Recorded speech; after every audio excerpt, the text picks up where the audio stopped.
90% of all the headlines now dealing with North Korea, China, Russia, dealing with the meltdown in reactors, the ongoing extinction level event from Fukushima.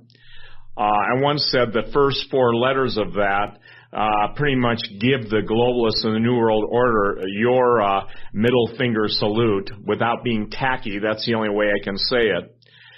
The number one and primary important goal in dealing with nuclear issues is understanding radiation, understanding things like halving layers, protection, how to monitor your environment. How will you know if the internet goes down and everything goes out? How will you know what to do? How will you know what the radiation readings are? I want to share something with you. Now look, I don't know what's going to happen, whether it's going to be a dirty bomb first or an attempted launch. But right now, we're getting so much radiation in the upper atmosphere. We're getting it on the West Coast. We're getting it all up and down the Western Hemisphere, at least our West Pacific Ocean. That stuff, there are different places, there are hot zones all over the country, all over the world now. And compared to even Chernobyl, the issue with Fukushima is becoming more and more dire every day. We've had a situation at one of the Florida nuclear plants, an emergency shutdown. If you notice, ladies and gentlemen, we've had, I think we're going either 3 for 3 or 4 for 4 because we have the situation in India also. So the nuclear issues, here's what people have got to understand. The global winds, if you will, take radiation in one area and deposit in the other. The idea that somehow we're all going to basically just be able to tip-throw to the tulips without having to deal with any radiation feedback is just profoundly stupid. And in this case, it'd be dumb unto death. I don't think most people have any idea of what a nuclear emergency is. Number two, they don't have any idea how to protect themselves if they want to. What are the effects of nuclear detonations? How do energetic nuclear particles even act and react? What are fallout maps? What's the blast radius? All these different questions that people need to have a basic understanding of, they don't. You can't run inside in a wood-roofed home and think you've got it. It's safe. If you remember the early nuclear tests that went on during the development of the atom and hydrogen bombs in America's and other countries' nuclear testing, it used to be, explode a bomb in the atmosphere for lunchtime until those who were nuclear powers at that time came to a statement that they would only move to underground nuclear testing. But given the fact now that we're dealing with really, really in-your-face radioactivity. See, during the Cold War, whether you ducked under your desk during your civil defense training periods in school, whether you basically were in the military, you trained, no matter how you trained, where you trained at your age, it was always in the future that this could be a what if. It no longer is a what if. It is a what it is. It is what it is. And I'm not trying to be clever with that statement, but we now have more deleterious and dangerous levels of radioactive isotopes, in other words, energetic particles that are dangerous and deadly to human flesh. Obviously, the sea life is dying in the Pacific. And contrary to what the naysayers, said 4 years ago, now they don't have to eat cake, as Marie Antoinette said, but let them eat beach sand. Oh, and by the way, it's radioactive. The idea of being in control means you've got to have information to base your actions on.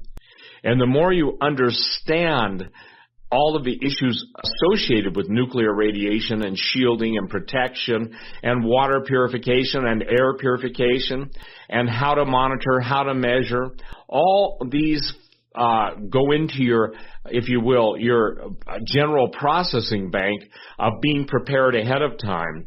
In any detonation or any dissemination of nuclear particles, obviously as the time increases, the lethal or lethality of the particles decrease proportionately. So in essence, 24 hours later, you're going to have less radiation than you did the previous 24 hours. but sheltering during nuclear emergencies. There are what are called expedient ways to even go into a basement and make the best do of very little to work with. This is not the billionaire bunkers where you've got to decide how to keep your water temperature at body temperature and how to process. I mean, most people can't live that way. But most people in America can either go together and one person you can, and this is almost an impossibility unless God brings them across your path, sync up and link up with like-minded people. And let me share something that I've learned, and I guess I have some foresight in this and some history. Never, ever, ever, ever, never, ever, ever sync up or link up with someone who basically has done nothing on their own to prepare. Well, in the nuclear arena, that may be true also, because if you remember United States posture, under Bill Clinton, we would not launch on another nation launching on us. We would receive the launch, and in other words, we'd take the hit and then decide what we're going to do. Thank God the former entity in the place on Pennsylvania Avenue is no longer there. Thank God that at least President Donald Trump understands what's at stake. Now, obviously, if you want World War III and you want everybody dead, then he's not your right guy. But I want to put something into perspective here. I'm going to take a little segue, and that's how I do it. Does it surprise everybody that they're fighting over the issue of was President Trump bugged? Absolutely. We covered that in the previous QCast. What about 1 million classified emails leaked?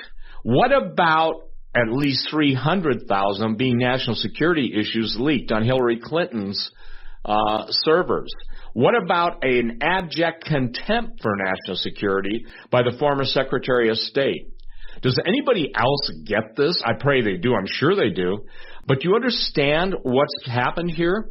The focus of treason by the former Secretary of State, the issue of shaking down foreign governments for personal gain, i.e. the Clinton Foundation, is secondary now to just arguing over, well, who gave the order to, I think we know the answer to this one, to wiretap and basically electronically eavesdrop on President-elect Donald Trump, now President.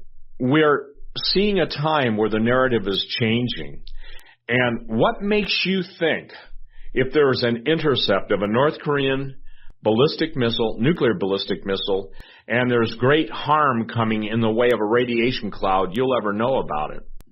What makes you think that? What makes you think anyone's going to come to your rescue? Let me give you a hint, they're not. What makes you think that anybody's going to care about you and your well-being and your family's well-being when they got their own well-being and their own family to care about? If you do not care now, you will be put into a caretaker facility, provided you get to live, or you'll be taken care of. Either one of those have a permanent sound to me. So basically, Holly goes in, and this is on page 459. I'm saying this. I will quote her title, but I dare you to prepare.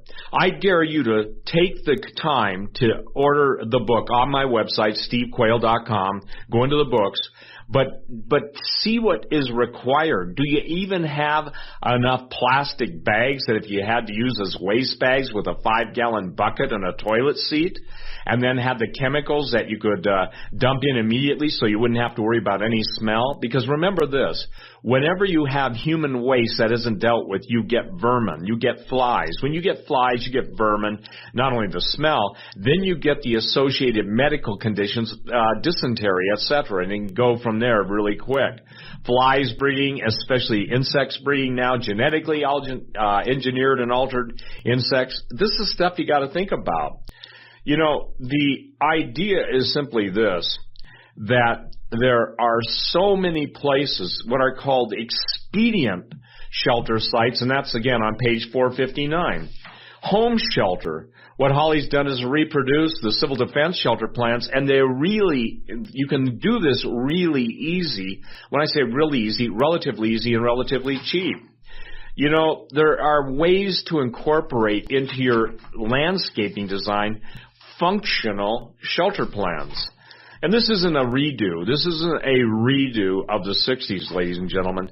This is basically, we're in a whole different world now. We're in a totally different world.